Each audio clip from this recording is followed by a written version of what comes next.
চুক্তিতে রাজি না হওয়া পর্যন্ত ইরানের ওপর আরোপিত বন্দর অবরোধ তুলে নেওয়া হবে না বলে জানিয়েছেন যুক্তরাষ্ট্রের প্রেসিডেন্ট ডোনাল্ড ট্রাম্প। সোমবার সামাজিক যোগাযোগ মাধ্যম ট্রুথ সোশ্যালে দেওয়া এক পোস্টে ট্রাম্প দাবি করেন, এই অবরোধের কারণে ইরান প্রতিদিন প্রায় $50 কোটি ক্ষতির মুখে পড়ছে, যা দেশটির অর্থনীতিতে বড় চাপ তৈরি করছে। তার এই মন্তব্য এমন সময় এলো যখন যুক্তরাষ্ট্র ও ইরানের মধ্যে অস্থায়ী যুদ্ধবিরতি শেষ হওয়ার সময় ঘনিয়ে এসেছে এবং পাকিস্তানের দ্বিতীয় দফা শান্তি আলোচনা নিয়ে অনিশ্চয়তা তৈরি হয়েছে।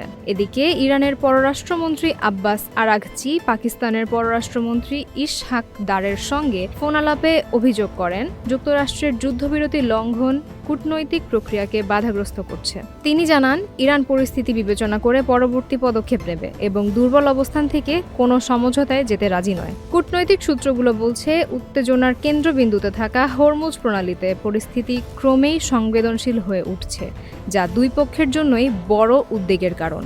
এদিকে ইরানের পার্লামেন্ট স্পিকার মোহাম্মদ গালিব বলেন, হুমকির পরিবেশে কোনো আলোচনা গ্রহণযোগ্য নয়। তিনি ট্রাম্পের নীতিকে চাপ প্রয়োগের কৌশল হিসেবে আখ্যা দেন। সব মিলিয়ে অবরোধ, পাল্টাপাল্টি অভিযোগ এবং সামরিক উত্তেজনার মধ্যেই অনিশ্চিত হয়ে উঠছে সম্ভাব্য যুক্তরাষ্ট্র ইরান সমঝোতা।